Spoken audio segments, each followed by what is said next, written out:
आवाज पहुंच रही हो, हमारी प्रार्थना है। बहुत जन्मों से भटक रहे हैं, ये दुख सुख के प्रलोभन और भय में आकर के नाम न छोड़ दीजिए।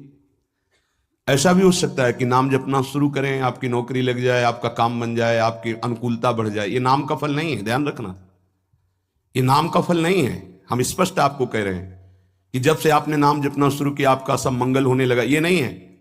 ये आपके पुण्यों का है, पूर्व पुण्यों का है। ये नाम आपको सामर्थ्य देखा, दुख और सुख दोनों सहकर परमानंद की प्राप्ति, ये विषयानंद नाम के फल से नहीं। जहां ऐसे मित्र जन मिले जो गलत आचरण करने वाले होते हैं, वो पूछते हैं तुमने शराब छोड़ दिया, मांस छोड़ दिया, तुम नाम जप करने लगे, कुछ लाभ हुआ? अरे कुछ नहीं होने वाला, तुम देख लो करके। उसके दिमाग में माया तो आक्रमण किए ही है। तत्काल नकारात्मक भाव आ जाता है कि नहीं नहीं, भगवत मार्ग में कुछ नहीं मिला, ठीक कह रहे हो, तो आओ हमारे संग फिर हो जाओ। फिर वो माया के मलिन आचरणों में उतर जाता है। वो संत द्रोह, भगवत द्रोह उसके हृदय में अपना स्थान बना लेता है। फिर जन्म जन्मांतर, युग युगांतर कब अवसर आएगा भगवत मार्ग में चलने का? इसलिए उपासक को बहुत सरल ढंग से समझना चाहिए कि पुरानी फसल यदि बाजरा बोई है और बाजरा की रोटी मिल रही, तो अगली फसल गेहूं बो दिया तो कल ही नहीं रोटी बना लोगे।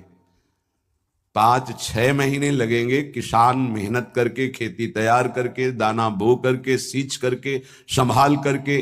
फिर भी वो अतिवृष्टि, अनावृष्टि, ओले वृष्टि आदि से बच जाए, सुरक्षित हो जाए, तो सुरक्षित अनाज घर आ जाए, फिर वो पीस कर रोटी बना सकता है।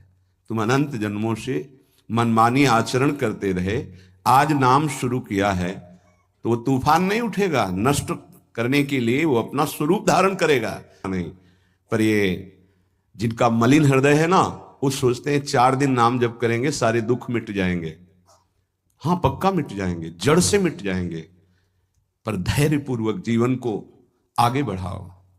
भगवत विमुख होने से तुम्हारा मंगल ही अमंगल है, भगवत सन्मुख होने पर मंगल ही मंगल है। थोड़ा धैर्य धारण करो, तुम्हारी ये फसल तैयार हो जाए, फिर देखना आनंदित हो जाओगे। पर ये कुसंग मन का और तन का, ये दोनों परमार्थ में टिकने नहीं देते। आप नाम जपना शुरू किए, सब कुछ बिगड़ना शुरू हो गया, ये नाम का फल नहीं है, ये आपके पाप नष्ट हो रहे हैं। विवेक पूर्वक चलिए। अगर विवेक नहीं धारण करेंगे तो फिर सब मार्ग छूट जाएगा। विवेक इसी से उत्पन्न होता है, सत्संग से। जहां विवेक जागृत हुआ वो आपको टिका देगा परमार्थ में, नहीं तो बहुत बलवती भगवान की माया है। जब लोगों प्रलोभन और भुलावा एक क्षण में भुला दे सारे ज्ञान विज्ञान को और अपने में आकर्षित कर दे, उसका नाम माया। ऐसे प्रलोभन फेंक दे कि जानबूझकर तुम भगवान को भूल जाओ और उन प्रलोभनों में लग जाओ, उसका नाम माया।